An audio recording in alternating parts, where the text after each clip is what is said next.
Bienvenue sur Papitor pour notre petit rendez-vous hebdomadaire. On commence comme d'habitude par notre petit disclaimer pour vous avertir que dans aucun cas nous donnons des conseils sur cette chaîne. Ce sont juste des échanges entre passionnés de trading et d'analyse technique. Un petit rappel pour vous dire qu'on a ouvert une boutique au début de l'année. Vous pouvez retrouver le salon de Michael et de Tino. Et puis enfin le séminaire à Barcelone qui, heureusement ou malheureusement, pour vous, ça dépend de qui on parle, et full. Nous retrouvons Kiyoshi comme annoncé. Bonjour Kiyoshi, comment vas-tu? Bonjour à toi et bonjour à tous. Ça fait plaisir de te Ça- revoir après 2 ans. oui, du temps à passer sous les ponts Voilà. et pas mal d'événements, mais Ouais. ce qui m'ont beaucoup appris. Voilà. Alors moi, Aucun regret là-dessus. je voulais faire cette petite série parce qu'en fait, en 2020, c'était plus ou moins facile, entre guillemets, parce que c'était toujours aussi. Et là, ça devient un peu plus compliqué.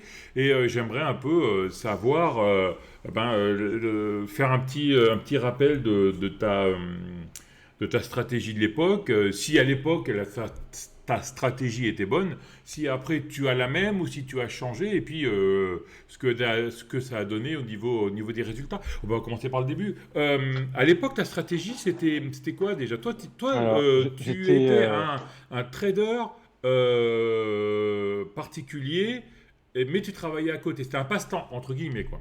tout à fait. Alors, je travaille dans l'informatique et donc c'est un passe-temps et surtout je cherche à apprendre car je sais que dans la vie, on peut avoir des rentrées d'argent. Là, j'expliquerai d'ailleurs que j'en aurai une bientôt.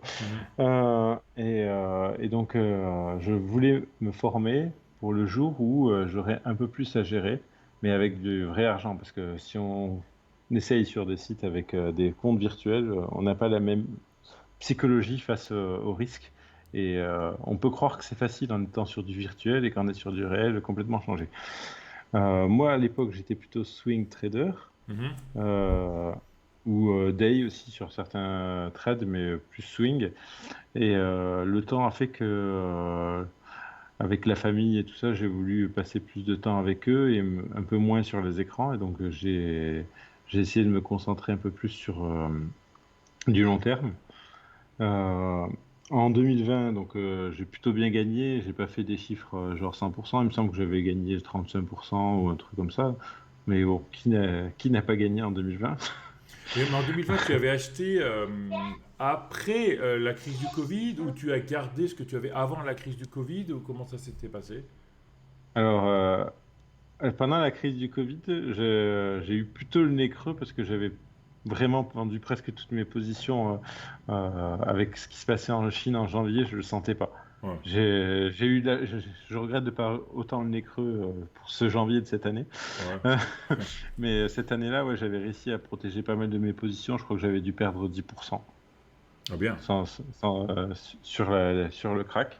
Et, euh, et après, ces 10% ont été regagnés. Donc, quand je dis 35, c'est en comptant ces 10% perdus, quoi. D'accord.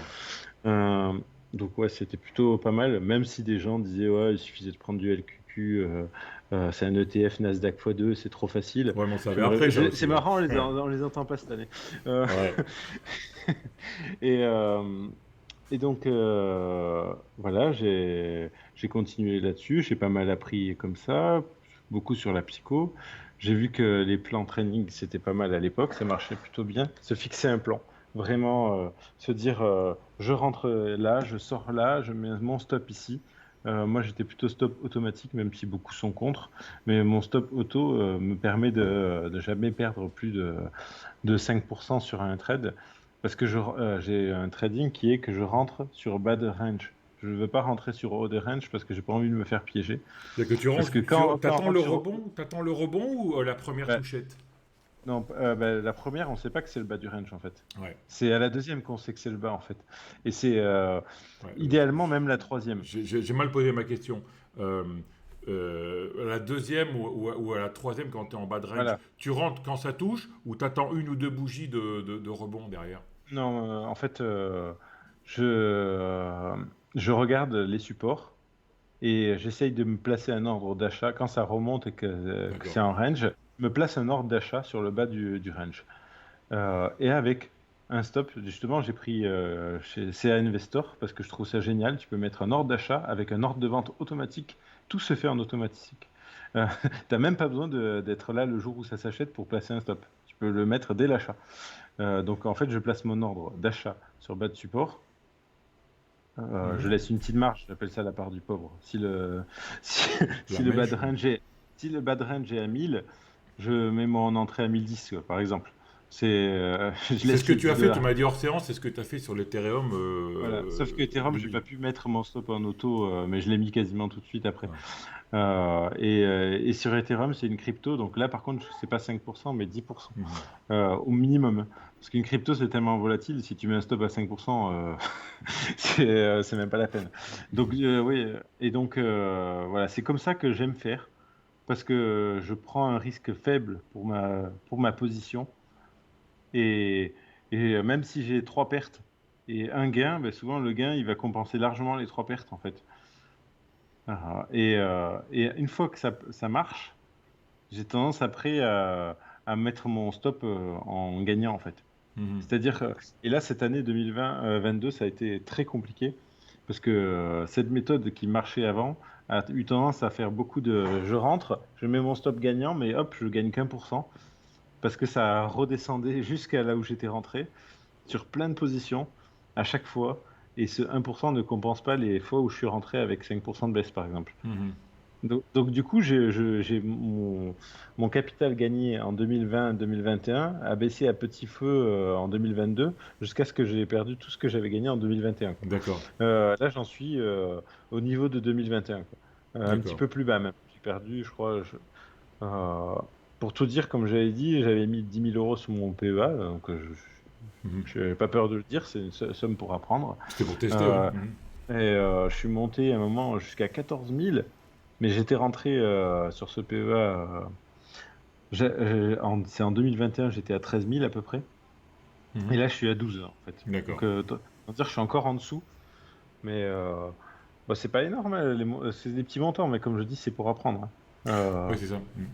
Après, tu me Voilà. diras, au niveau psychologique, quand on fera peut-être une interview, là, quand tu vas avoir enfin, j'espère ton entrée d'argent que tu parlais tout à l'heure, tu me diras si psychologiquement, après, jouer avec 10 000 ou jouer avec 100 000 ou 200 000, c'est la même chose ou pas.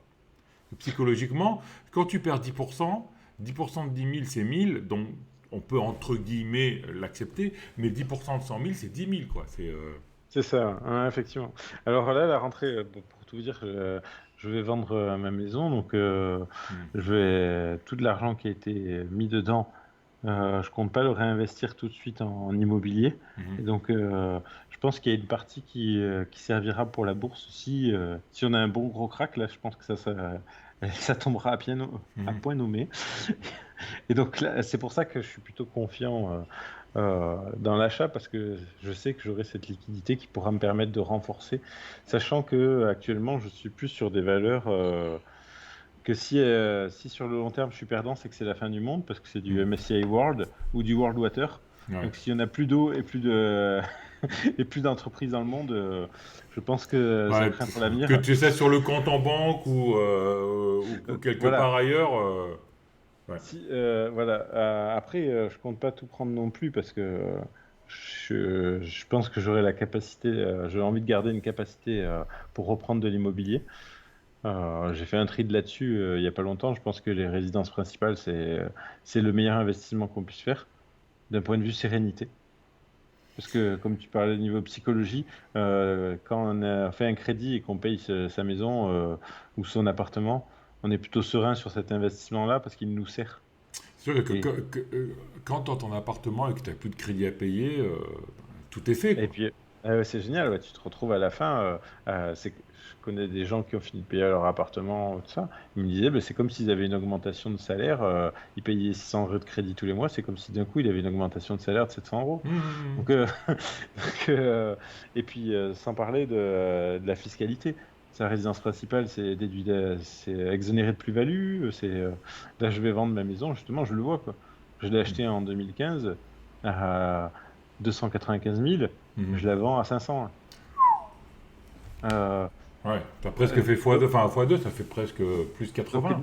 Donc niveau bourse, c'est bien, mais là je trouve que c'est pas évident non plus. Après, il y a des gens qui me disent ouais, mais ça va augmenter plus. Bah peut-être, mais là Ouais, j'ai mais le trouvé problème de la résidence principale, c'est que tu as acheté quelque chose à 295, tu vas le vendre à 500, mais si tu veux racheter un autre truc, eh ben, un autre truc, il aura pris aussi de la plus-value, donc c'est pas facile à Alors, investir. j'ai bon espoir que l'inflation, qu'il y ait justement un gros crack à un moment et que les gens, quand ils vont plus pouvoir se loger, ça va faire une crise qui fera que l'immobilier va forcément, pas forcément, mais a de grandes chances de baisser. Je vois pas l'immobilier exploser maintenant, en fait. Mais Je tu pense sais qu'il a déjà que, explosé et que là, on est déjà bien haut et, euh, et je vois, parce que si on va plus haut, ça veut dire qu'il y a plein de gens qui vont se retrouver à la rue. mais c'était Richard, puis je crois que Laetitia avait confirmé aussi sur Twitter, qui avait dit qu'il y avait près d'un Américain sur quatre qui était en défaut de paiement là sur ses Ouais. loyers. Ben, Pardon, sur ses crédits immobiliers. Loyer, non. voilà, et donc du coup, comme je dis, je m'exerce à la bourse, mais je m'exerce aussi sur tout type d'investissement. On a parlé crypto rapidement, mais je fais aussi des SCPI, que je trouve qu'il y a un autre type d'investissement qui certes est moins bien que l'inflation pour certains, mais je pense que c'est qu'ils ne le voient pas sur tous les points. J'ai des SCPI par exemple qui me rapportent 4% par an. C'est moins que l'inflation, mais sauf que ces parts, elles vont augmenter aussi. Si l'immobilier augmente, elles vont augmenter aussi. Donc du Mhm. coup, ça aussi, c'est une face que les gens ne voient pas forcément sur les SCPI. Donc du coup, je pense que c'est pour quelqu'un qui veut être serein, qui n'a pas envie de suivre la bourse et qui n'a pas le mental pour, parce que je pense qu'il faut une certaine psycho pour suivre la bourse. Je pense que pas tout le monde est fait pour. On peut être très intelligent, mais pas avoir la psycho pour. C'est ce qu'on Euh, disait hors antenne, hein, c'est ce que je te disais. De toute ouais. façon, en bourse, c'est pas. Toutes les méthodes marchent. Le seul truc qu'il faut suivre, c'est avoir un bon money management, couper rapidement les pertes et laisser courir les gains. Mais ça, Et c'est pas facile dans la tête de te dire ah ben je perds, c'est cool, ça va peut-être remonter, je garde. Et après, quand ça monte, tu dis ah ben je prends tout de suite mes gains. Mais normalement, c'est l'inverse alors qu'il que c'est faut faire. l'inverse. Et Ouais. après, tu peux avoir n'importe quelle méthode. Si tu as ça de base, à mon avis, tu perds pas. Mm. Mais en fait, la psycho, je trouve qu'elle s'améliore si on investit dans des valeurs sur lesquelles on connaît quasiment toutes les bases et les fondamentaux. Par Mm. exemple, moi, je suis dans l'informatique. Les cryptos, il y a pas mal de points que j'ai suivis. Et pourquoi j'ai investi sur une valeur qui est massacrée d'un point de vue technique et que personne n'en voulait d'un point de vue technique, analyse technique, c'est parce que je sais fondamentalement comment ça marche. J'ai pu analyser le fonctionnement et ça me conforte psychologiquement dans cette idée. Après, je sais également qu'il ne faut pas tomber amoureux d'une valeur, même si, parce que le marché peut être plus fou que raisonnable. C'est pour ça que je déteste le dicton le marché a toujours raison. Je pense que des fois le marché a tort, mais des fois le marché préfère une tête de chien parce qu'il y a une crypto qui a Mm. aucun sens d'un point de vue fondamental, mais qui a une tête de chien, que parce qu'elle est poussée par Elon Musk, plutôt qu'un truc qui a des années de recherche et qui est un bijou technologique, mais qui n'est pas poussé par les bonnes personnes, par exemple. Mm. Et ça, oui, je l'ai appris aussi. Donc c'est pour ça que malgré ça, c'est les deux. C'est le dilemme que j'ai. Je suis partagé entre il faut avoir une grosse croyance fondamentale en les valeurs dans lesquelles on investit. Moi, j'ai du mal à investir dans une valeur auquel je ne crois pas juste parce que ça pump, quoi, en fait. Mm. Parce que je sais que j'aurai pas la psycho derrière qui m'aidera. Mm. Mais Ouais. d'un autre côté, je sais aussi, j'ai appris au fil de ces années à décorréler cette croyance pure et dure en une valeur. Pour la mettre de côté et dire oui, mais on met pas tous ses œufs dans le même panier. D'accord. Mm. Ok. Ouais. Super, super. Donc, ben, l'apprentissage, j'espère que pendant ces 2 années, ça t'a permis d'apprendre suffisamment pour pouvoir investir correctement ta future entrée d'argent. Mm. Mais j'ai gagné peu, mais appris beaucoup. Et c'est ce que je voulais en fait à la base. Ouais. Donc, On a eu un donc cycle de hausse. On a eu un cycle de baisse. Par contre, on n'a pas eu le cycle de range. Peut-être qu'on va l'avoir. Enfin, on a discuté Ouais, je le hors vois antenne. bien On est arriver. plutôt Je le d'accord vois, que. ouais, je le vois bien arriver maintenant, moi. Je le vois bien justement perdurer entre là. Pour moi, le combat bulle-beer, il peut durer longtemps. Michael, lui, il parlait de 2 ou 3 ans. Donc, j'espère pas, quoi. Enfin, on verra.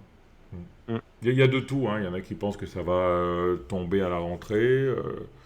D'autres qui disent, vu que tout le monde pense que ça va tomber, ça va monter. Puis certains qui. On verra. On verra. De toute façon, Ouais. il faut trader ce qu'on voit.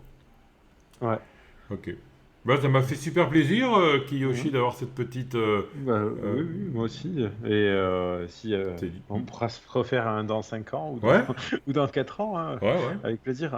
En tout cas, là, je peux dire que je suis un peu moins actif sur le. Vu que c'est quand même très passion, je suis un peu moins actif sur ce qui est bourse, mais parce Mhm. que je me penche beaucoup sur les cryptos en ce moment, sur la partie NFT et tout ça. Mhm. Mais en tout cas, j'ai quand même toujours plaisir à suivre et à continuer d'essayer d'apprendre au maximum sur ce qui se fait. D'accord. Ben, merci, Teddy. Et puis, on se revoit rapidement. Alors, au revoir. Avec plaisir. Ciao. Au revoir. Alors, comme d'habitude, si vous avez aimé, laissez des commentaires, abonnez-vous à la chaîne, faites sonner la cloche, et puis on se revoit rapidement avec un nouveau volet. On va l'appeler l'interview des PP 2 ans déjà. Allez, ciao à tous. Au revoir, Teddy. Ciao. Au revoir.